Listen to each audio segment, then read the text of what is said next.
estudantes, tudo bom com vocês? Eu sou a professora Isis e estou aqui para mais uma proposta dos embaixadores do futuro do programa Linhas do Conhecimento. Hoje nós vamos conhecer a relação diplomática do Brasil com um país de cultura riquíssima, assim como o nosso país. Eu vou mostrar algumas imagens para vocês. Vamos ver se vocês conseguem identificar de qual país nós iremos falar hoje. A primeira imagem, olhem lá na tela. Um prato típico da culinária deste país, com muita pimenta. Este se chama tacos. Próxima imagem, roupas coloridas, chapéu, dança, tudo isso faz parte deste país. Próxima imagem. Você já deve ter visto em algum filme este grupo, se chama mariachis, um gênero musical muito comum neste país. E aí, já deu para saber qual é o país? Vamos seguir em frente? Este rosto não é estranho, não é mesmo? Você já ouviu falar na Frida Kahlo? O país de seu nascimento é o país que trataremos hoje na nossa aula. Caveiras coloridas e pintadas. E o último, com certeza você já deve ter visto algum episódio na televisão. É o Chavo, como nós conhecemos Chaves. Essa turma muito engraçada também é deste país que trataremos hoje. E aí, já sabe? Falaremos hoje sobre as relações diplomáticas do Brasil e o México. E aí, prontos para decolar? Próxima parada, México. Bom, mas antes é muito importante lembrarmos da higienização das mãos, né? Sempre usar máscaras, assim você se protege e protege o outro. E também separe um material para anotar informações da aula.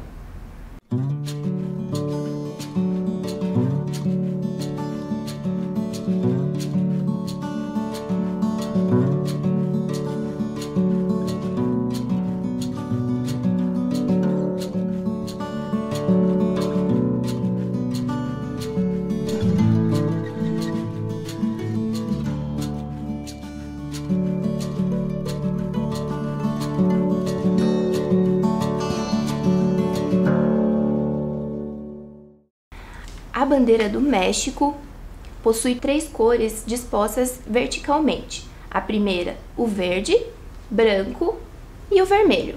No centro há um brasão, com uma águia em pose de luta pousada em um cacto, e com o bico ela segura uma cobra que tenta picá-la. Essa simbologia vem lá do tempo dos astecas, povos que já moravam lá naquela região. Eles acreditavam que um deus daria esse sinal para eles do local onde eles deveriam fundar a cidade. Então eles vagaram durante 200 anos, até que encontraram este sinal, a águia em meio a um lago, e foi ali que eles fundaram sua cidade chamada Tenochtitlan. O México está localizado na América do Norte. Faz fronteira com os Estados Unidos da América, Guatemala e Belize. Seu território é de 2 milhões de quilômetros quadrados, aproximadamente 1/4 do território brasileiro. Os Estados Unidos mexicanos possuem um sistema presidencialista democrático. O atual chefe de Estado é o presidente Andrés Manuel López Obrador.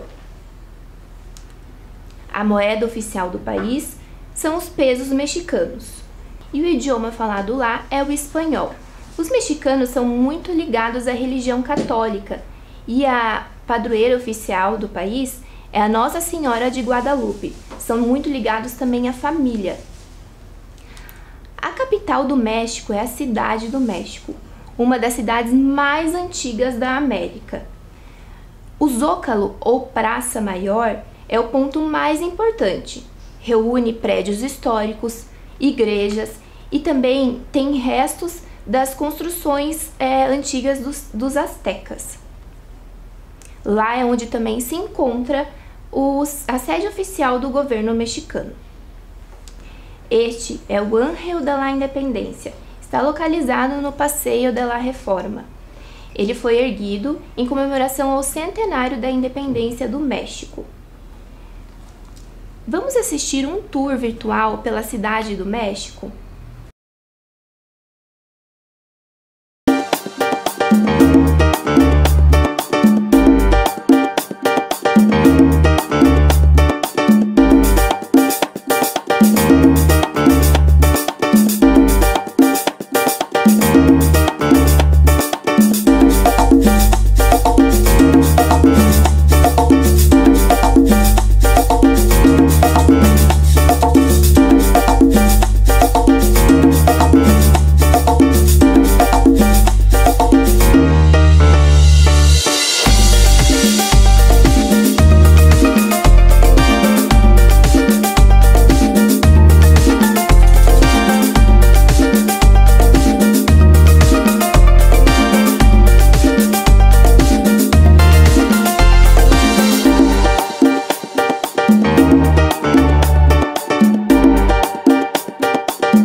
Viram só que bacana? É uma cidade enorme.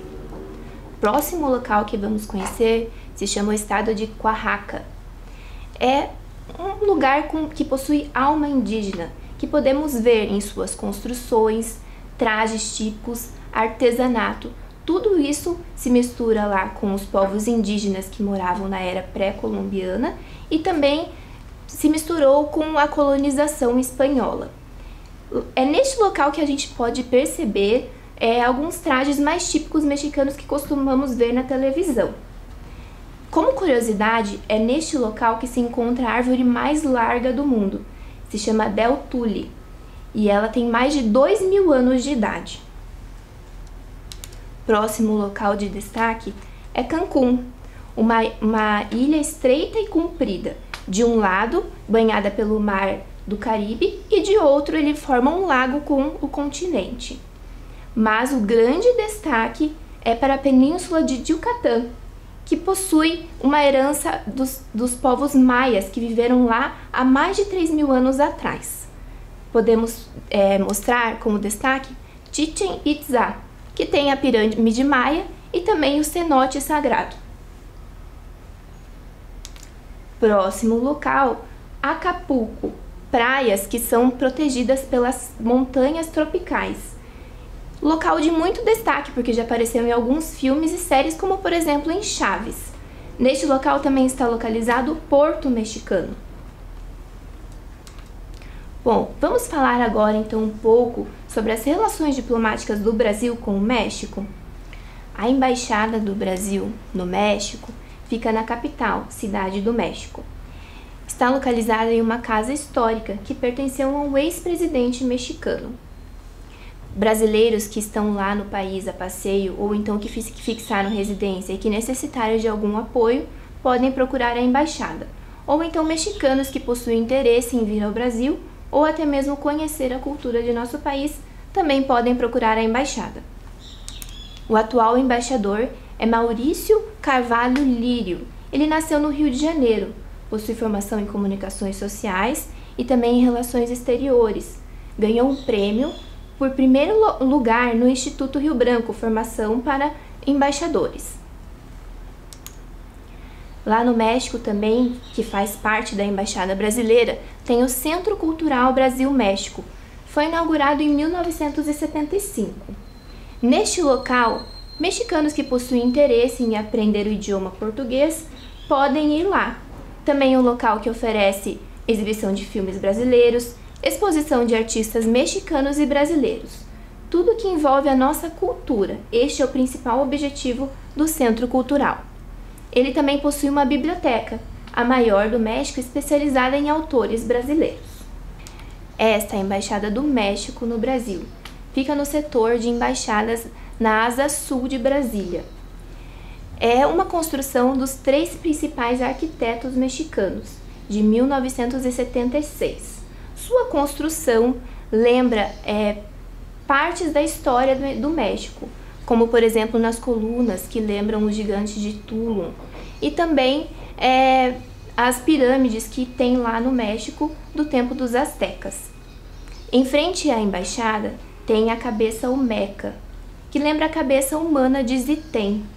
Também simboliza a forma como o México abre suas portas para o Brasil. O atual embaixador do México no Brasil é José Inácio Pinha Rojas, desde 2019. Ele também já foi embaixador em outros 7 países, como por exemplo Panamá, República Dominicana, Cuba e Peru. Ele possui formação em relações exteriores e também recebeu já várias honrarias, como por exemplo por 25 anos de serviços exteriores ao México. Este é o Consulado do México em São Paulo. Curitiba não possui um Consulado do México, então paranaenses devem se reportar ao Consulado do México em São Paulo. Todos aqueles que necessitam buscar um visto para ir ao país ou alguma autorização devem procurar este consulado.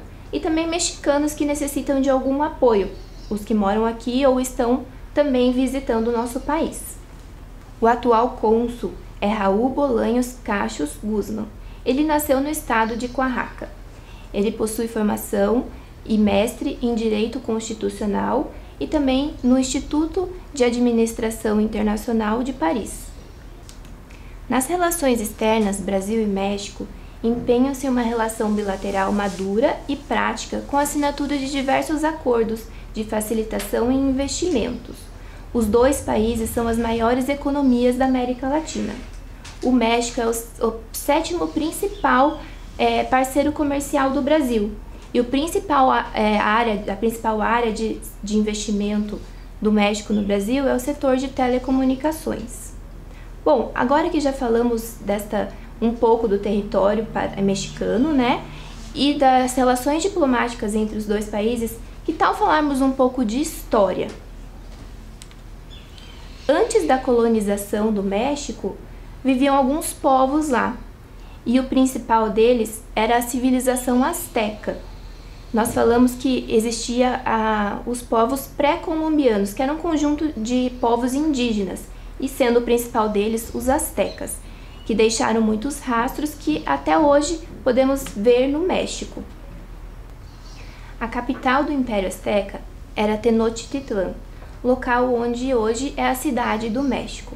Os astecas ficaram muito conhecidos pela sua civilização sofisticada. Eles sobreviviam da agricultura, muito fértil por conta da técnica utilizada por eles, chamada chinampa. Eles plantavam milho, abóbora, pimentas e também feijões e algodão. A religião dos astecas era politeísta. Eles acreditavam em vários deuses. Sua escrita era pictográfica, ou seja, com símbolos para registrar a sua história. Depois da colonização pelos espanhóis, somente restaram 9 símbolos e outros 30 foram reproduzidos. O idioma falado por eles era o Nahuatl, entre outros idiomas que existiam nessa época dos indígenas. Eles também possuíam um calendário preciso do ano solar, já com 365 dias. Os médicos astecas podiam consolidar ossos e também fazer obturação em dentes. O planejamento urbano deles era impecável. Na área onde eles construíram a sua capital, era uma área pantanosa. Eles drenaram e aterraram para a construção de várias pirâmides e torres. Em seu auge, a civilização asteca possuía de 5 a 6 milhões de habitantes e, infelizmente, este império desapareceu após a colonização. Mas, como eu disse, eles deixaram tudo registrado, com construções ou até mesmo com as suas escritas pictográficas. Vou mostrar agora as pirâmides do Sol e da Lua, deixadas por eles. A pirâmide do Sol possui 65 metros de altura e é a terceira maior do mundo. Ela possui 5 plataformas que levam ao topo, onde eram realizadas oferendas aos deuses. Já a pirâmide da Lua possui 45 metros de altura e desde a sua base há o caminho para a morte. E ainda neste local, nesse sítio arqueológico, muitos outros mistérios que ainda não foram revelados. Acredita-se que os astecas acreditavam que a pirâmide da Lua sugava a energia das pessoas e a do Sol revigorava. Vamos assistir agora um tour virtual pelas pirâmides do Sol e da Lua?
bonito, não é mesmo?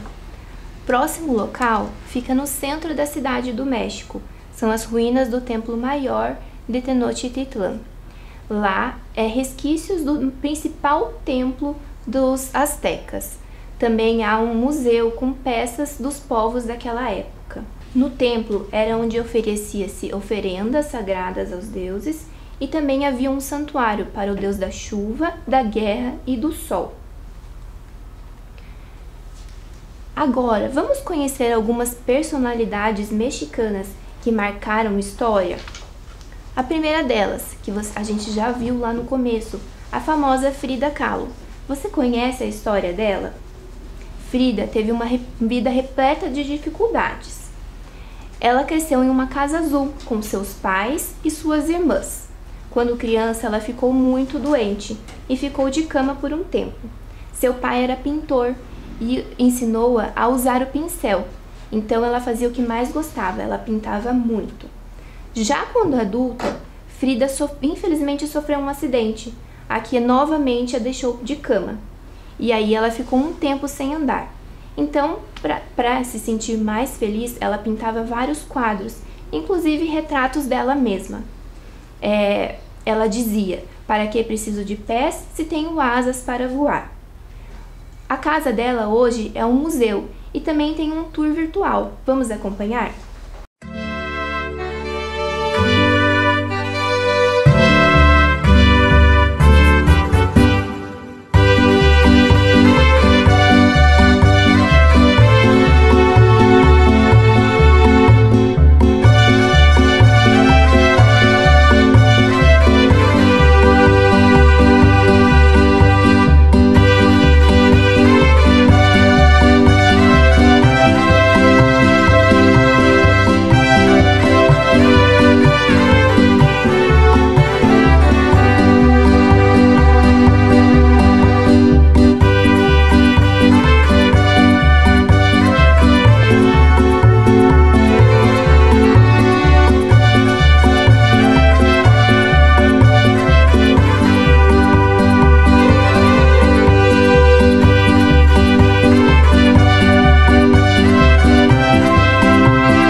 Linda casa, não é?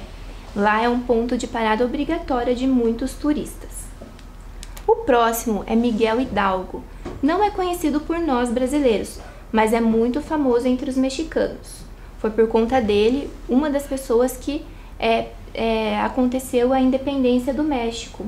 No dia 16 de setembro é comemorado em todo o México o Grito de Dolores.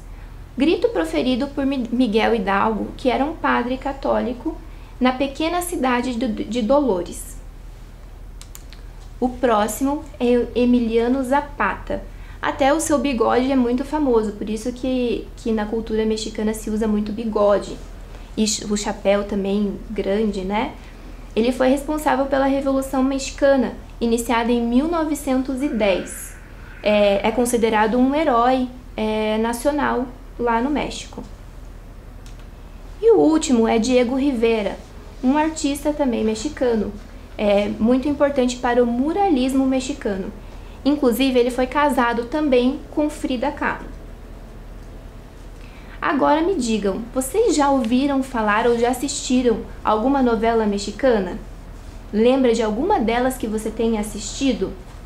Olha lá elas então, as famosas novelas mexicanas, muito acompanhadas pelos brasileiros. E também elas são exibidas em diversas partes do mundo. Muitas delas fizeram e ainda fazem sucesso até os dias de hoje. Podemos citar A Usurpadora, Maria do Bairro e uma das últimas que recentemente foi exibida, Rebelde. E aí, agora, a vila mais famosa do mundo, a Vila do Chaves e sua turma, né? Muitos personagens que fizeram a gente dar muitas risadas, como o Kiko, a Chiquinha e todos os moradores desta vila. O primeiro episódio de Chaves foi exibido em 1972 e até os dias de hoje ainda é acompanhado. Ele foi exibido e estrelado por Roberto Bolanhos, que interpretou diversos personagens, inclusive o Chaves. Você já ouviu falar no Dia de los Muertos? Aqui no Brasil, no dia 2 de novembro, nós comemoramos o Dia de Finados, onde as pessoas vão até o cemitério levar flores aos seus entes queridos que ali estão enterrados. Já no México, a comemoração é bem diferente. Lá, o tom é de muita festa e também ruas coloridas, pintadas, muita alegria, digamos assim, para nós soa estranho. Essa comemoração vem desde os tempos astecas, dos povos indígenas que lá moravam. Se acreditava que somente nestes dias as almas dos entes queridos poderiam retornar para visitá-los. Então, eles constroem um altar para receber estas almas. Nestes altares tem muitas flores, papéis coloridos, fotografia dos entes queridos, objetos de afeição dessas pessoas que já morreram, entre outros elementos como velas e incensos. Há também as caveiras de açúcar, cavaleiras dulces, chamadas por eles. São caveiras feitas de água quente, açúcar e limão, moldadas em forma de caveiras e que são confeitadas. Acredita-se que quem oferta uma caveira doce garante seu lugar no paraíso. Nas ruas também há muitos esqueletos vestidos, são eles que recepcionam estas almas. Há também muitas flores nesta comemoração, mas a principal delas se chama cravo de defunto, de tonalidade amarela, que representa o sol. Desde a época dos astecas, eles acreditavam que essas flores encaminhavam essas almas. Também é feito até o altar um caminho com essas pétalas, para ajudar as almas a encontrarem os seus entes queridos. E uma figura bastante icônica dessa comemoração é a La Catrina. É o esqueleto de uma mulher da alta sociedade com vestido elegante e chapéu, para demonstrar que após a morte, nada disso tem algum valor, todos nós somos iguais. Há alguns filmes que contam um pouco sobre essa cultura, como por exemplo o filme Festa no Céu, que conta a história de dois amigos que se apaixonam pela mesma mulher. Os deuses da morte resolvem fazer uma aposta para saber qual deles ficará com a moça. Isso leva um deles a uma jornada na vida após a morte até encontrar a sua amada. E o próximo é Viva, a Vida é uma Festa, que conta a história do jovem Miguel, que gosta muito de música e tocar violão. Porém, em sua família, a música é proibida. Um dia ele se rebela contra sua família e acaba acidentalmente indo para o mundo dos mortos. E lá ele procura seu ídolo, o Ernesto de la Cruz, para que o ajude a retornar, antes que o dia termine. Caso contrário, ele terá que ficar no mundo dos mortos para sempre. Muitas pessoas têm conhecimento que a culinária mexicana possui temperos fortes, mas poucas sabem da sua real história. Ela é uma culinária com base milenar da cultura pré-colombiana e sofreu influência da colonização espanhola. Podemos citar dentre os pratos a guacamole, que é a base de abacate com temperos salgados, diferente para nós aqui que costumamos comer o abacate de forma doce. O chile, que é carne com feijão e mistura com muitos temperos. As tortillas. E aí temos os tacos, burritos e nachos. Bom, eu fiquei encantada com tudo que descobrimos e vimos hoje sobre o México. Aposto que você também, não é mesmo? Você já ouviu falar em intercâmbio? Pela definição do dicionário, intercâmbio significa trocas, e na prática não é diferente. Intercâmbio é quando uma pessoa deseja ir para outro país passar um tempo, com diversos interesses, seja ele estudantil ou profissional, para aprender um novo idioma. Então a pessoa passa um certo tempo naquele país diferente de sua origem para aprender algo novo daquele local ou até mesmo agregar conhecimento. Estudantes que possuem interesse em fazer intercâmbio de ensino médio devem solicitar uma autorização antecipada, né? E levar a carta de aceite até a embaixada. Normalmente os intercâmbios estudantis de ensino médio são de 6 meses a 1 ano. E aí o jovem passa a frequentar a escola local como qualquer outro mexicano, além de aprender o idioma. É levado em consideração critérios de desempenho acadêmico e renda familiar.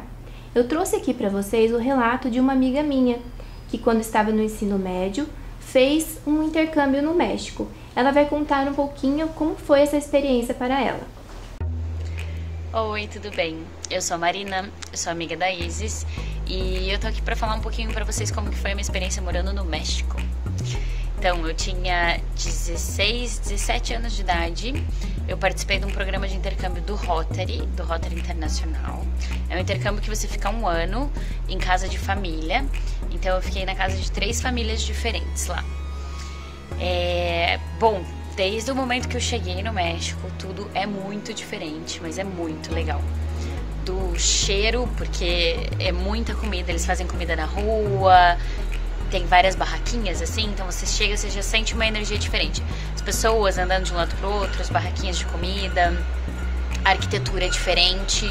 Então são casas mais antigas, baixinhas, aquelas casas que é um paredão na frente assim, e daí você entra e tem um jardim no meio. Não sei se vocês já assistiram Chaves, mas lembra um pouquinho Chaves, inclusive. Outra coisa que foi muito interessante é a língua, claro, o espanhol. Eu achei que eu ia sofrer para aprender espanhol, mas foi super fácil. Com 1 mês eu já estava falando espanhol. No começo a gente inventa, fala qualquer coisa que vier na cabeça, mas hoje em dia eu falo espanhol, eu falo até hoje espanhol com fluência, assim, então pra mim é como se fosse minha segunda língua. Eu adorava. Você aprende 2 tipos de espanhol: o espanhol que você fala com a família ou nos lugares mais formais, e tem o espanhol que você fala com seus amigos, igual no Brasil. Você coloca um monte de gíria e fala diferente quando você fala com seus amigos, mas quando você tá num outro lugar diferente, família, num lugar mais sério, digamos, então você acaba usando um espanhol mais formal. Eu viajei bastante por lá, então adorava pegar ônibus para conhecer uma cidade diferente, um lugar diferente. E cada cidade do México tem uma coisinha diferente e especial. Que seja um prato típico, uma roupa diferente que eles usam, então eles têm as vestimentas tradicionais. No dia a dia eles usam roupa igual a gente, tudo igualzinho. Eles usam bastante gel no cabelo, sapato social e camisa. Então eu acho que essa é a diferença, assim. Muita maquiagem, a mulherada usa muita maquiagem, faz penteado no cabelo, e os homens usam bastante gel. Mas assim, o resto é tudo igual. Mas eles têm as roupas tradicionais, que daí eles usam nas festividades, que é quando tem algum, sei lá, normalmente é festa da igreja. Então tem a festa da santa não sei das quantas, e daí tem uma feira. E aí algumas pessoas usam roupas tradicionais, tem as festividades como o Dia da Independência, por exemplo. Que mais? A história das lutas livres é muito engraçado e é muito divertido e é muito legal. Eles têm as lutas livres, então você vai pra assistir, é aquela coisa encenada que um sobe em cima do outro e não sei o que é bem tradicional mexicano. Então deixa eu ver, a comida é maravilhosa, vários pratos bem diferentes, nada a ver com o que a gente come no Brasil em relação a culinária. As roupas, as vestimentas são isso que eu falei, tem as vestimentas tradicionais, tem as feiras, tem as atividades culturais. Eles são muito religiosos, então é tudo ligado para a religião, eles são muito conectados com a família, então tá todo mundo junto, embaixo da asa da mãe o tempo todo, assim, todo mundo se cuida e sabe onde é que tá todo mundo. O Dia dos Mortos é uma festividade muito legal também, que eles fazem os altares, então eles acreditam que se você é lembrado, se a família que tá aqui ainda nesse plano, digamos, lembra de você, você tá garantido a sua existência também em outros planos. Tem um filme muito legal que eu acho que é Coco, o nome, que conta bastante dessa história, que eu acho bem interessante. É tudo muito colorido, é tudo muito vivo, acho que México tem essa sensação assim de vida. Eu no momento estou... Meu vídeo já tá ficando longo, mas espero que vocês gostem. No momento eu tô na Inglaterra, eu fiz mais um intercâmbio, eu tô fazendo mais um intercâmbio, que era na Escócia, eu vim passar um mês aqui na Inglaterra. Neste momento eu tô no museu, vim aqui estudar um pouco mais e trabalhar, então tô aqui na minha rotina. Fugi de casa porque, né, pandemia, a gente cansou já de ficar em casa, então eu vim aqui, mas os espaços são todos abertos, como vocês podem ver, não tem mais ninguém aqui. Mas eu tô adorando conhecer mais uma cidade. E é isso. Mas assim, no final de tudo, sempre volto pro Brasil, que é o meu lugar queridinho. Tô à disposição de vocês, pra quem quiser conversar. Foi um prazer. Tchau, tchau. Bom, agora que já conhecemos tudo sobre o México, que tal 10 passos para nos mexicanizar? Vamos olhar lá o que é costume e cultura dos mexicanos para tentarmos nos mexicanizar? O primeiro deles: sempre que a seleção mexicana vencer um jogo, comemore que nem um louco no Ángel de la Independência. 2. Nenhum chile é apimentado o suficiente. Eles usam muita pimenta. 3. Esprema um limão em tudo que você come. Então, mostrando ali, ó, em outros países, a comida normal. E no México ali, muito limão. 4. Você nunca estará velho demais para tentar dar um golpe em uma pinhata. 5. As 3 coisas mais importantes na sua vida: mamá, que é a mãe, a Seleção Nacional de Futebol e a Virgem de Guadalupe, que é a padroeira do México. 6. Diga ahorita, algo entre agora mesmo e nunca, ao invés de a hora. Pelo menos 3 vezes por dia. Sabe quando você fala, quando alguém te pede alguma coisa e você fala assim, já vou, tô indo, e nunca vai? É como se fosse esse ditado para eles. Ahorita. 7. Cante manhanitas em todo aniversário. Então é costume para nós cantar o parabéns para você. Para os mexicanos, eles cantam manhanitas. 8. Faça siesta após o almoço, ou seja, tirar uma soneca logo após o almoço. É muito comum para eles isso lá. 9. Passe gel no cabelo. Como a Marina falou, eles passam muito gel no cabelo. 10. Coma abacate salgado e tortillas em todas as refeições. Muito comum para eles também. Vamos fazer agora um paralelo? Se alguém te perguntasse quais são os 10 passos para se curitibanizar? Cada local possui uma cultura, né? Lá no México é um e aqui é outro. Então, quais seriam os 10 passos para você se curitibanizar? Se alguém te perguntasse como faz para se curitibanizar, o que você falaria para essas pessoas? Eu vou te dar um tempinho para você pensar em alguma coisa aí.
E aí, conseguiu pensar em algo? Conseguiu os 10 passos para se curitibanizar?